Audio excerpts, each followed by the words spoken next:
By the way, thank you so much for sending us $900 every month.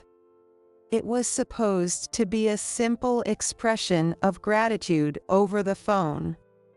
For the past few months, my son and his wife have been transferring money to us for our household. But I was about to tell them that it's time they start spending their money on themselves instead.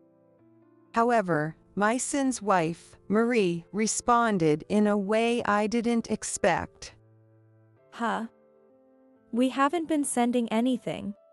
To my surprise, Marie seemed utterly confused, as if she was hearing about this for the first time. What? Now it was my turn to be shocked by Marie's hesitant tone. We only sent money once, when Bob was in the hospital, but nothing since then. That can't be, but the money has been coming in from your joint account. That's odd. My husband hasn't mentioned a word about this. An awkward silence filled the space between us. I had assumed that the money my son sent us was something Marie and he had discussed and agreed upon.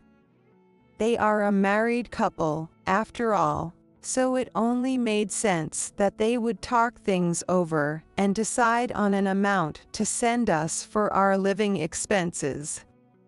So, what could be going on if neither Maureen or I knew about these transfers? And then, a week later. No way, this is. When we discovered the truth behind the money, our faces twisted in fear. My name is Holly. I'm a stay-at-home mom who has finished raising my son and now spends my days quietly. After my son got married and moved out, I started living with my much older husband, Bob, supported by his pension. Though I wanted to contribute to the household finances, the small income I made from my handmade crafts was just a drop in the bucket. Welcome home, Bob. Oh, thanks. I'm back. In the evenings, Bob, who works a few days a week at City Hall as part of the senior employment program since his retirement, comes home. When I greeted him while preparing dinner, he was carrying a large package in both hands. It seemed he had brought in the mail. It's a gift from David. Apparently, he went to England this time. When I opened the package left on the table, I found a tea set from a famous British heritage store inside. There was also a family photo of my son, David, his wife, Marie, and their middle school-aged daughter, Amanda, which made me smile warmly. David and Marie love to travel, and every long weekend, they visit different places and always send us souvenirs like this. They also visit us frequently, so getting to see the three of them and hearing about their trips was one of my favorite things. England sounds nice. I'd love to visit someday. Since marrying Bob, I've never worked outside the home. Because of that, sometimes I realize how naive I am when I think about how limited my world really is. Unlike David, I've never ventured far from home. While it's not necessarily a bad thing, there's a part of me that feels like I might be missing out. One day, during these peaceful times, I received a sudden phone call from City Hall. I wondered what it could be about, and apparently, Bob fell down the stairs and had to be rushed to the hospital. I rushed to the hospital where he was admitted. Fortunately, his life wasn't in danger, but he had broken his leg and ended up having to stay in the hospital for a while. When I informed David about it, He made time in his busy schedule to come right away. It's been a while, Dad and Mom. I heard you were trying to show off to a young lady by lifting something heavy, and that's why you fell, huh? I'm really embarrassed. Hearing how Bob fell, I couldn't help but sigh, just like David, who looked exasperated. Bob is getting on in years, and I really wish he'd take better care of himself. Oh, by the way, just Dad's pension alone won't cover the medical bills, right? I'll gather a substantial amount of money on my end, so you can use it for the treatment. There's no need for that. We have enough saved up for something like this, so please use that money for yourself, Marie and Amanda. I was taken aback by David's sudden offer and shook my head in refusal. We live modestly, so even with Bob in the hospital, we won't be in financial trouble. Bob agreed, saying that's right, but with a troubled look on his face. However, David was adamant. Don't worry about it. It's my way of showing my appreciation. Hearing him talk about filial duty made it hard to refuse. Knowing that our son still cared about us even after starting his own family filled me with more happiness than guilt. Besides, I didn't want to disregard David's thoughtful gesture. Thank you, if you insist. In the end, we gratefully accepted David's offer. After that, the money was deposited into our account. But instead of spending it, I decided to set it aside for Amanda, who would need it in the future. But that's strange, there's more money deposited again. A few months later, when I went to the bank to withdraw some money, I found that David had deposited more funds. And it wasn't just a one-time thing. Over the past few months, a set amount had been deposited every month. Puzzled, I decided to contact David again. Over the phone, David casually said, Well, rehab and doctor visits cost money, right? It's part of the treatment expenses. Don't hesitate to use it.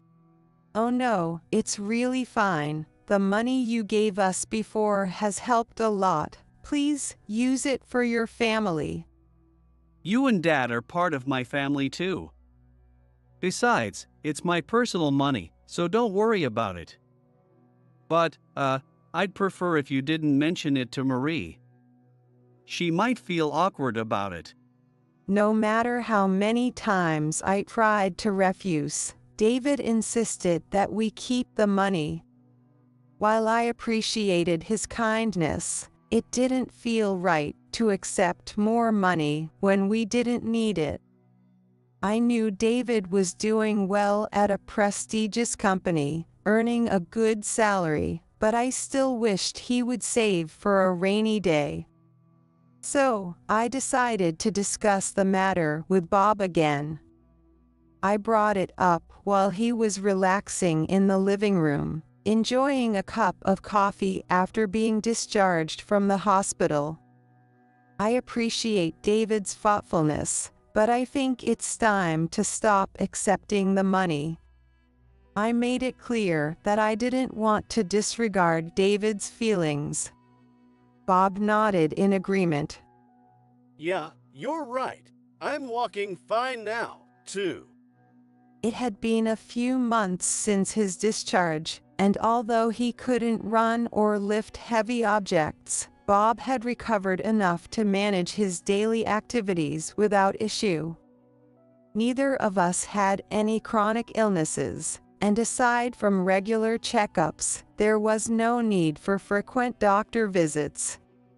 Exactly, my jewelry sales are doing well, too. I think it's time to firmly decline the money. Yeah, let's do that. After talking it over, we decided to refuse David's financial help. Bob also told David, "We're okay now," and although David was a bit reluctant, he finally agreed. David's kind words, "Let me know if you ever need anything," warmed my heart.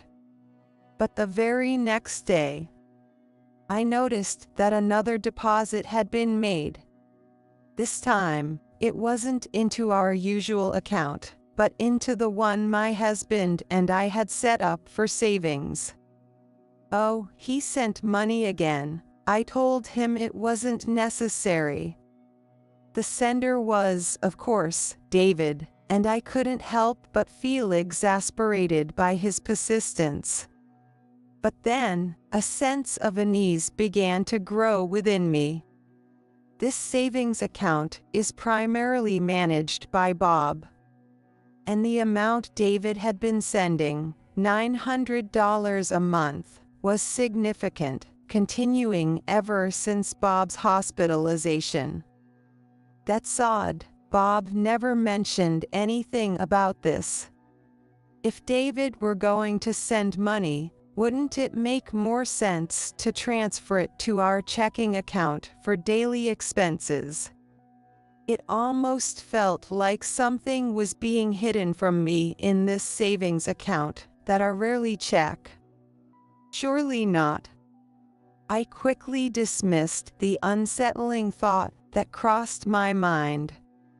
But the fact remained that Bob had never mentioned these deposits to me, despite them going on for so long. The more I thought about it, the more it bothered me. That weekend, I couldn't shake my unease, so I decided to secretly call Marie. I used the excuse of asking about Amanda, who had been so busy with her extracurricular activities that we hadn't seen her much lately. Amanda is doing great, almost too energetic for us to keep up with. Just the other day, she got so excited that she slipped in a puddle and came home soaked. That sounds like quite the ordeal, but I'm glad to hear she's doing well. I listened, amused, to the adorable stories Marie shared. Then, I casually brought up something that had been on my mind for a while. "By the way, Marie, thank you so much for sending us $900 every month." Huh? To my surprise, Marie sounded genuinely confused. We haven't been sending anything. What? Now it was my turn to be shocked. I could hear the hesitation in Marie's voice as she continued. We only sent money once, when Bob was in the hospital, but nothing since then. That can't be, but the money has been coming in from your joint account. David never mentioned anything like that to me. A heavy silence hung between us. I had assumed that the money David was sending was something he and Marie had discussed and agreed upon. Since they are a married couple, it only makes sense that they would discuss and agree on the amount of money to send us. Sensing something was off, Marie replied in a somewhat stiff tone. I think I'll ask David about it. Yes, I'll also ask Bob. Since Bob manages the account, there's no way he wouldn't know about it. I had a bad feeling about this, so I decided to ask my husband directly once he returned. However, when I asked Bob about the money transfers to our account, he just looked puzzled. Money transfers? What are you talking about? But money has been deposited into our savings account every month. Maybe David mentioned something to you. I'd like you to share these things with me. Bob said that, but since a portion of his salary was being transferred, he should be aware of it. Even when I pressed him to tell me the truth, Bob insisted. I don't know anything about these transfers. Besides, we hardly ever use that account.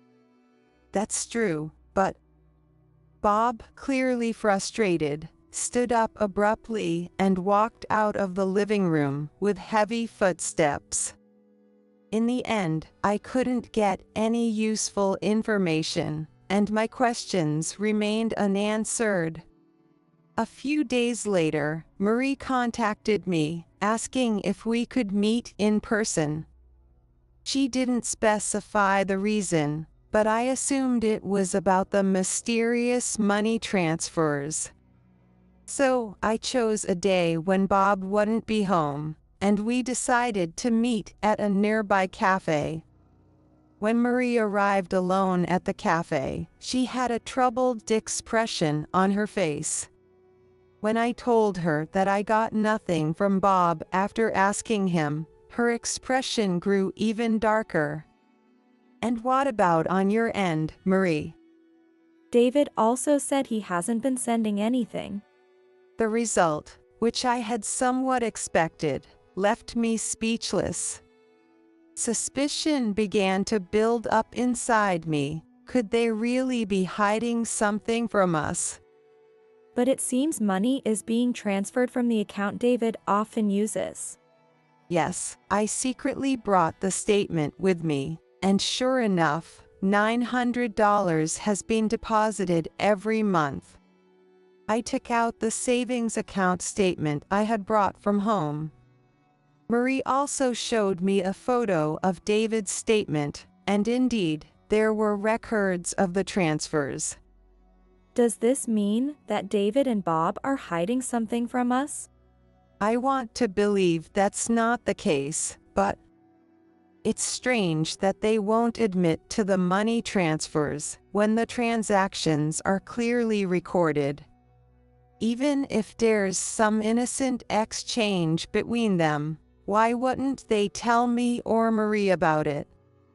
Now that I think about it, Bob often exchanges emails with David on the computer.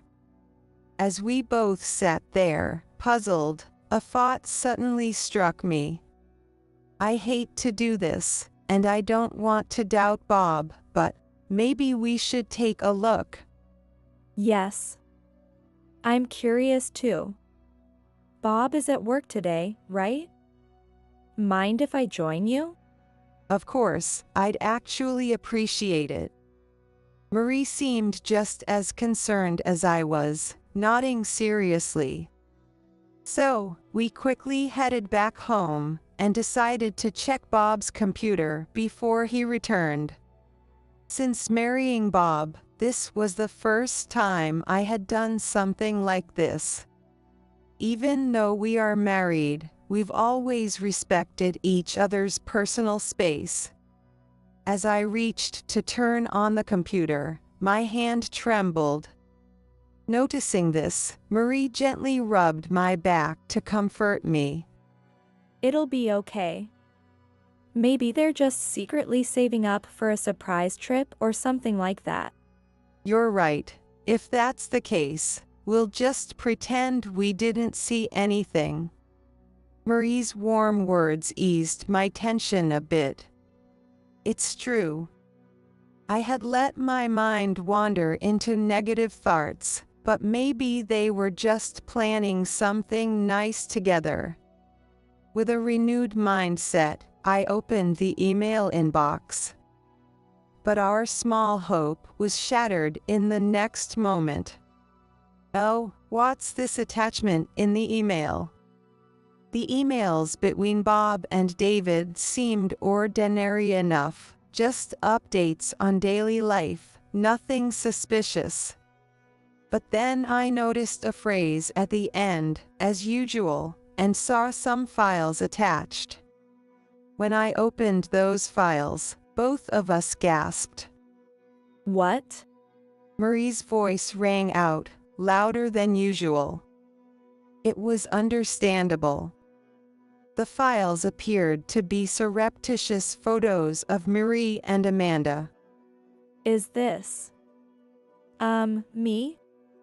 And Amanda too. Marie's shock left me speechless. The photos seemed to have been taken secretly from inside the house. There were pictures of Marie partially undressed in the bathroom, fresh out of the shower, and Amanda in her school uniform. No, what's going on? Wait a minute, could this folder be? I recalled the oddly placed photos folder on the desktop and, with trembling hands, clicked on it. As the photos loaded, I felt a suffocating sense of dread. Displayed before us were numerous covertly taken pictures of Marie and Amanda. Yikes. Judging by the number of photos, this didn't just start recently. It seems to go back to when those unusual $900 transfers began. This can't be. Are David and Bob really? Marie seemed to lose all strength and collapsed into a chair. I was so shocked that I couldn't think straight. At the same time, I felt a deep sense of betrayal. As I gently patted Marie's trembling back, I spoke with newfound determination. Marie, this is painful, but we can't just let this go. We need to come up with a plan. Yes. We have to do it, especially for Amanda's sake. Marie said this, tears welling up in her eyes, but she managed a brave smile. A month later, today is Bob's birthday. When I invited David and Marie over, saying I wanted to throw a birthday party for Bob, they happily agreed to come. We decided to hold the party on the weekend instead of on his actual birthday, so everyone could be there. Happy birthday, Dad. Oh, thank you. Both of them brought gifts, and Bob seemed genuinely pleased. Too bad Amanda couldn't make it because of her team camp. Yes, but it's understandable. She's been working hard. David and Marie came, but Amanda was too busy with her activities to join us. However, she had asked them to bring her gift for Bob. Amanda's gift, handed over by David, was a letter and a mug. Once the atmosphere was warm and cheerful, Marie clapped her hands to change the mood. Actually, Holly and I prepared a very special gift for you. Right? Yes, something really special. Marie gave me a knowing look. I smiled back and nodded. Sounds great. I can't wait. As promised, Marie handed a large basket to Bob, who looked at it with eager anticipation. The contents were hidden beneath a checkered cloth. Go ahead, please open it. Oh, what could it be? With excitement in his voice, Bob pulled back the cloth. The moment he saw what was inside, his face turned pale. Dad? What's wrong? David, noticing Bob's sudden silence, curiously peeked into the basket as well. He, too, began to sweat profusely. The basket was filled with the photos exchanged between David and Bob, photos taken without Marie and Amanda's knowledge. So, what exactly is going on here, you two? I asked, standing firm and demanding answers. Bob looked up, startled, his face twisted in anger. You went through my computer without my permission. And Marie. We promised each other when we got married that we would never invade each other's privacy. David shouted, as if accusing Marie of betrayal. I wanted to shout back at them, to tell them how it felt like all the trust we had built over the years had been shattered. How dare you speak like that? Do you even realize what you've done? This is a serious crime. I can't believe you did this, David. Not just to me, but to Amanda too. Marie and I both raised our voices in unison. We then handed Bob and David each a single sheet of paper we had placed in the basket. Bob, after what you've done to our daughter and granddaughter, I can't stay with you anymore. I want a divorce. And the same goes for me. David, I want a divorce too. What? For a moment, they looked too stunned to comprehend what they had just heard, but soon their faces turned red with anger, and they began shouting back. What are you talking about? That's right, Marie. You can't just say something like this out of the blue. If I could have avoided saying this, I would have. I believed that Bob and I would stay together until the end, even to the grave. But I couldn't ignore what they had done and continue to stay with them. This isn't the only evidence we have. Marie said in a cold voice as she pulled more photos from her bag. Not just of me and Amanda, but there's more. Look at these. The photos included not only those of Marie and Amanda, but also pictures of women Bob worked with at the city hall, as well as photos taken at a nearby gym and pool facility. These were the photos we discovered after further searching through Bob's folders. And they were also exchanged between David and Bob via email. Marie, you. David shouted, unable to contain himself, glaring at Marie. But Marie glared right back at him, refusing to back down. There was now an irreparable rift between them. It just as there was between Bob and me. You both need to turn yourselves into the police. If you don't, we'll contact them ourselves. Having said what needed to be said, I calmly urged David and Bob to do the right thing. No. No, Marie, Mom. It wasn't me. It was Dad who. David, are you betraying me? You were the one who asked me for the photos. You didn't need to bring that up now. As their actions were laid bare, Bob and David started a bitter argument, blaming each other. From their conversation, it became clear that this had all started when Bob began taking photos at his workplace. David, who happened to stumble upon them, initially viewed it as a joke, but gradually became fully immersed in it.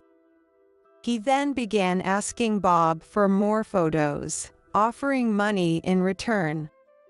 What began as an exchange between them escalated, with David secretly taking photos of Marie and Amanda, while Bob continued even while in the hospital, taking pictures of nurses and rehabilitation staff.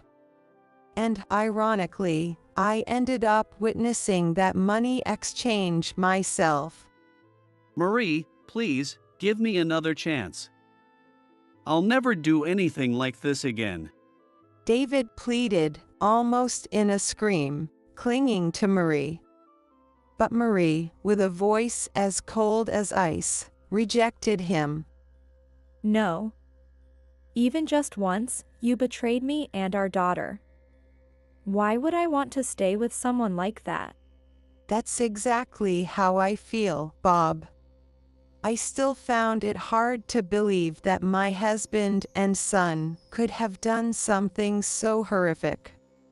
The reason I turned what should have been a celebratory birthday into a day of confrontation was because I realized we couldn't ignore this reality any longer. Afterward, we contacted the police about David and Bob, and we both filed for divorce. Once the police were involved, their actions came to light at their workplaces, and they were both, unsurprisingly, fired. Now, without their partners, and burdened with repayment of damages and public shame, they are reportedly living in misery. But that's no longer our concern. Holly, it's been a while. Yes, it has, Marie. It's been a while for Amanda too. Several months have passed since the incident, and I still keep in touch with Marie and Amanda, who returned to her family's home. Although Marie avoided going into the details of the incident, Amanda was understandably shaken after hearing that her father and grandfather had been arrested. But seeing her bright smile as she greeted me with "It's been a while, Grandma," brought me immense relief. For Amanda's sake, I can only hope the memory of her father and grandfather fades quickly. But I'm surprised, Holly. I can't believe you're really living here all by yourself. I know, I'm surprised myself. After divorcing Bob, I decided to use the money I had saved up and make a bold move to leave the countryside. I know it's a bit late in life to start exploring the world, but I felt it was time to shed my naivety and get to know the world better. Actually, my handmade shop is opening a stall in a department store nearby. That's part of the reason I moved here. That's wonderful. I remember you always wanted more people to see your work. You remembered. Since officially opening my handmade shop after the divorce, it's been doing surprisingly well. All those years of crafting as a hobby were not wasted. My collection has gained a small following, and the experience has paid off. If you like, you can come by, Amanda. The shop's only open for a few hours each day, but I'll give you a little something extra. Really? I love the accessories you make, Grandma. I'm going to brag to all my friends. Seeing Amanda's excitement made me smile. Even though I no longer have the person I spent so many years with, I still have time left. I know many challenges lie ahead as I continue to explore the world, but I'm filled with hope and anticipation for what's to come.